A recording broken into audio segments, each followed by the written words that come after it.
जदि भोट माध्यम जदि बैलेट पेपर निर्वाचन चाहूंती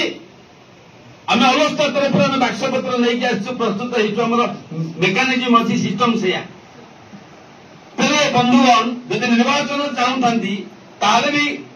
किए जड़े किए चाहते हाथ देखो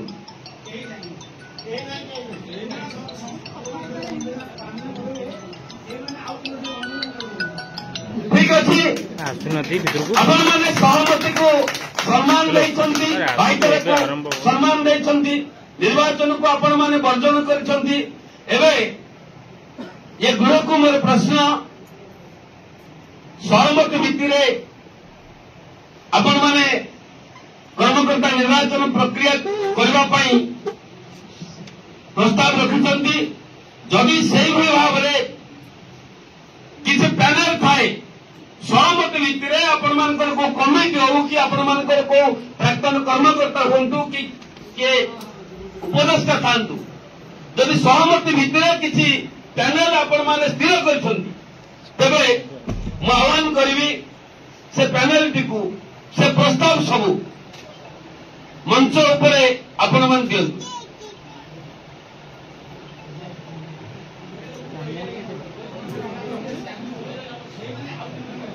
आपण एमती कहतुनि आपण एमती कहतुनि एटा हमर सुनंतु एटा घर कथा नुह जदि सेटा थिला तो देथुम पढ़ते जाई प्रक्रिया भितर को आसुन हम थिला तमे हम कहने नहीं हमको आसुने आसिने पड़ने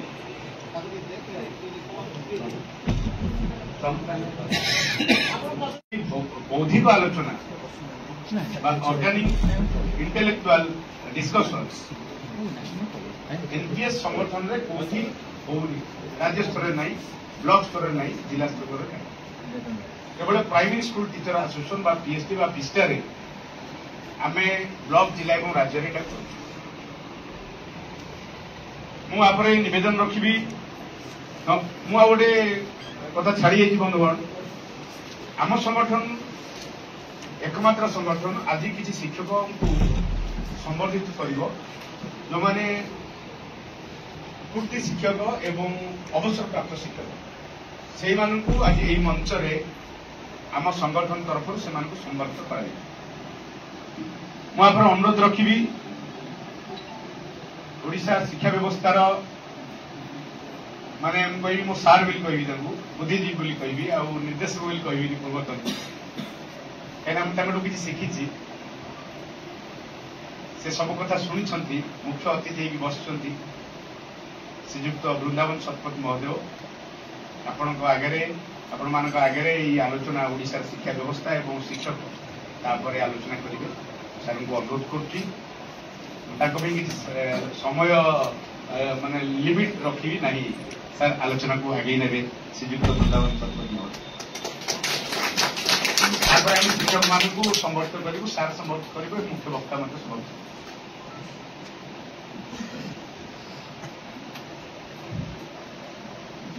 जय जगन्नाथ आज वार्षिक सांगठनिक सम्मेलन अनुकूल राजनीतिक सभार सभापति प्रकाश आम राज्य में आउ गोटे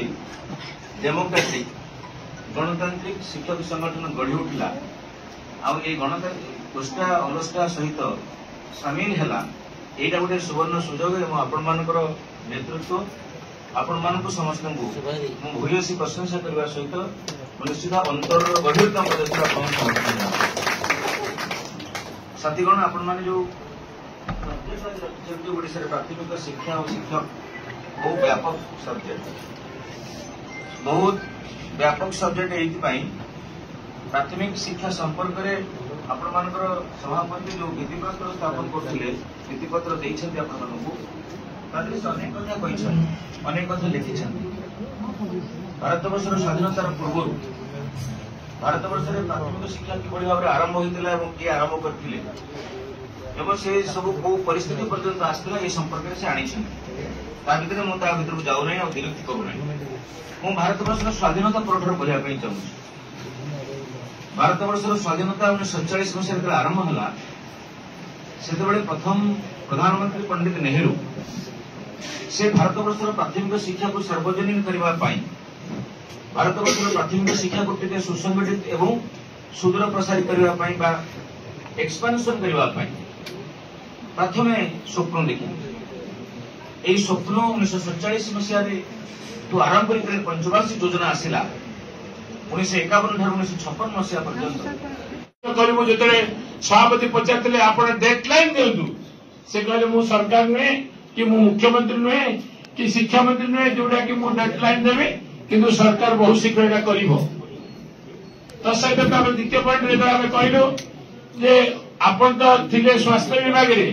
ସ୍ୱାସ୍ଥ୍ୟ ବିଭାଗରେ ଗୋଟେ ଏଏନ୍ଏମ୍ 1982 10 ବର୍ଷ ପରେ ପାଏ। ଆପଣମାନେ ଯୋଉ ବିଭାଗରୁ ଆସିଛନ୍ତି କିନ୍ତୁ କୋଉ ବିଭାଗରେ ଓଡ଼ିଶାରେ ନାହିଁ, 5A 5B 5C 5D କେତେ ପ୍ରକାର 5 ହେଲା ନାହିଁ କୌଣସି ବିଭାଗରେ। ତା ସହିତ କୌଣସି ବିଭାଗରେ ନାହିଁ 22 24 28 22 ଏମିତି ନାହିଁ ବି। ତାହେଲେ ମ୍ୟାଡାମ ମୁଁ ଏ ପ୍ରଶ୍ନ ଯେତେବେଳେ ପଚାରିଲି, ମ୍ୟାଡାମ ଯେତେବେଳେ କହିଲେ ତମ କ୍ୟାଡରଟାରେ ଭୁଲି ଯାଇଛି, ଉତ୍ତର ଦେଲେ ତମ କ୍ୟାଡରରେ ଭୁଲି ଯାଇଛି। ମୁଁ କହିଲି ମ୍ୟାଡାମ କିଏ କ୍ୟାଡରଟା କଲେ ଆମେ କରିଥିଲୁ କି? ଏଭଳି ଭାଷାରେ ମୁଁ କହିଥିଲି ଆମେ କ୍ୟାଡର ତିଆରି କରିଥିଲୁ, କ୍ୟାଡର ତ ଆପଣ କରିଥିଲେ, ବର୍ତ୍ତମାନ ଆପଣ କ୍ୟାଡର ବଦଳେଇବେ ନା ସମୟ ଲାଗିବ। ତେଣୁ କହିବା କଥା ହଉଛି ଆମ ସଂଗଠନ ଦିନେ ସଂଗଠିତ ହେଉଛି, ଏ ବି ଦିନେ ଆପଣ ମନେ ରଖନ୍ତୁ 1922 ଦିନେ 22 ବି 22 ହବ। ଏଇଟା ନିଶ୍ଚିତ ଭାବରେ ଆଶା ଓ ବିଶ୍ୱାସ ରଖନ୍ତୁ ଏତିକି। ଆଉ ଗୋଟେ କଥା ବଡ କଥା ହଉଛି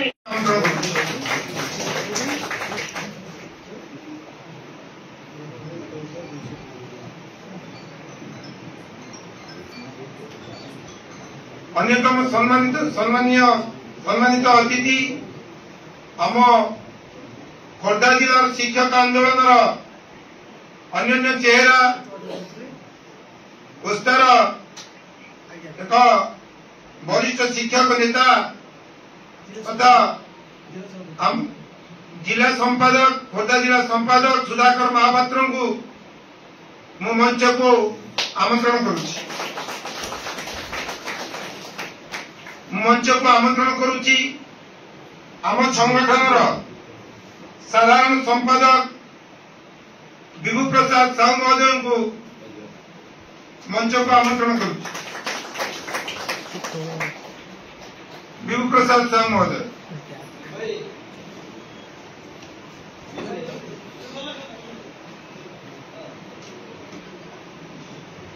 तत्पर मु आमंत्रण करुछि आम प्राथमिक विद्यालय शिक्षक संगठन सभापति ब्रह्मानंद महाराण महोदय को मंचासीन होगा।